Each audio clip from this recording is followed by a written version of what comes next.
ইহকালের জীবন শেষ করে পরকালে পাড়ে জমেছেন আধিপত্যবাদ বিরোধী নেত্রী বেগম খালেদা জিয়া। কিন্তু তার এই মৃত্যুর খবরের আসা পর্যন্ত এখনও পর্যন্ত একটা বিতর্ক পিছু ছাড়ছে না যে বেগম খালেদা জিয়া 14 দিন আগে মারা গিয়েছিলেন। বেগম জিয়ার লাশকে নিয়ে রাজনীতি করেছে বিএনপি। সত্যি কি বেগম জিয়ার লাশকে নিয়ে রাজনীতি করেছে বিএনপি? যারা সোশ্যাল মিডিয়ায় চোখ রাখেন কম বেশি সবাই চেনেন বনিয়ামিনকে। বনিয়ামিন লেখেন, সাজানো নাটকের গেরা করে বিএনপি, সুখের বদলে ছেলের প্রতি ধিক্কার। ছেলে আসার আগেই মারা গেছিলেন তিনি। এয়ার অ্যাম্বুলেন্স যেদিন আসার কথা ছিল সেদিনই খালেদা জিয়া মারা যান। ইউকে সেদিন মৃত ব্যক্তিকে ভিসা দিতে রিফিউজ করে। যখন বলা হয়েছিল বেগম জিয়াকে সিঙ্গাপুর অথবা লন্ডনে নিয়ে যাওয়া হবে চিকিৎসার জন্য, তখন কাতারের আমির শেখ তামিম বেগম জিয়ার জন্য কাতার এয়ারলাইন্সের একটা বিমান পাঠাতে চেয়েছিলেন। পরবর্তীতে জানানো হলো যে সেই বিমানটাতে নাকি যান্ত্রিক ত্রুটি দেখা দিয়েছে। এরপর তিনি জার্মানি থেকে একটি বিমান ভাড়া করে নিজ উদ্যোগে বাংলাদেশে পাঠাতে চেয়েছিলেন। তারপর ঘটনাটা আবার অন্যরকম।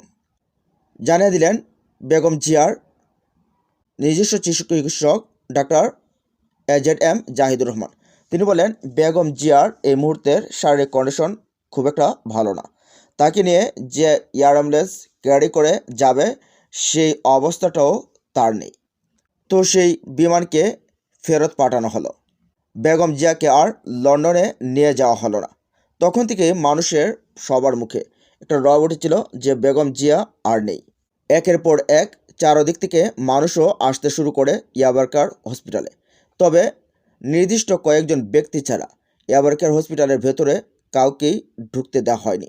এমনকি রুহুল কবির রেজভী এবং মির্জা ফখরুল ইসলাম আলমগীরের পক্ষ থেকে বলা হয়েছিল একমাত্র শুধু বেগম জিয়ার ব্যাপারে কথা বলতে পারবেন, তথ্য দিতে পারবেন ডাক্তার AZM জাহিদ হোসেন।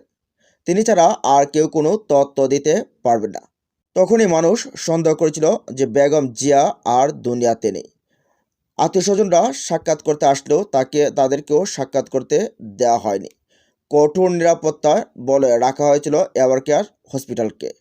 যখন মিনিটে মিনিটে খবর আসতো বেগম জিয়ার শারীরিক কন্ডিশন নিয়ে, কিন্তু হঠাৎ করে মিডিয়াতে গায়েব হয়ে গেলেন যেন বেগম জিয়া। বেগম জিয়ার খবর আর মিডিয়াতে আসলো না। বেগম জিয়ার শারীরিক কন্ডিশন নিয়ে প্রেস ব্রিফিংও করা হচ্ছে না। এর মধ্যে অনেক দিন চলে গেল। তার মধ্যে দিয়ে 25 তারিখ তারেক রহমান দেশে ফিরলেন। দেশে ফিরে এসে মাকে দেখতেও গেলেন। কিন্তু তারেক রহমান যে মায়ের সাথে দেখা করলেন সে একটা ছবি পর্যন্ত অনলাইনেও আসলো না। এমনকি বেগম খালেদা জিয়ার নাতনি জাইমা রহমান এবং জুবাইদা রহমানও যে তাদের সাথে সাক্ষাৎ করলো, বেগম খালেদা জিয়ার সাথে যে দেখা হলো সেই ছবিটাও আসলো না।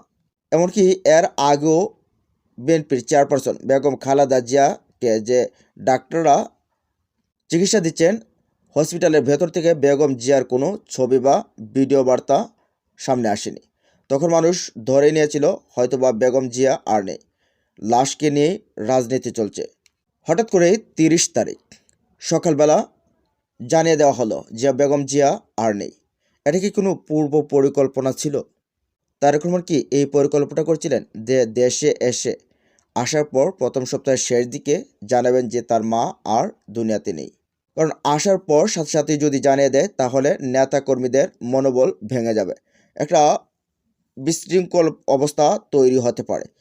তাই হয়তোবা তারেক রহমান সেই খবরটা জানাননি।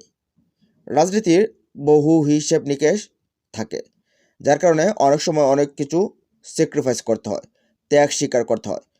তারেক রহমান হয়তোবা নিজের মায়ের মৃত ছবিটা সামনে দেখেছেন, মৃত্যু অবস্থায় দেখেছেন, কিন্তু তারেক রহমান সেটা প্রকাশ করেনি, হয়তোবা অনেক কিছু বিবেচনা করে। আল্লাহ মালুম, আল্লাহ ভালো জানে আসলে বেগম জিয়া কখন মারা গেছে। তিনি কি 30 তারিখ সকাল 6টা বাজে মারা গেছেন নাকি এর আগে মারা গেছেন? আল্লাহ পাকে ভালো বলতে পারে। আর বিএনপির যারা জানেন তারাই ভালো বলতে পারবেন।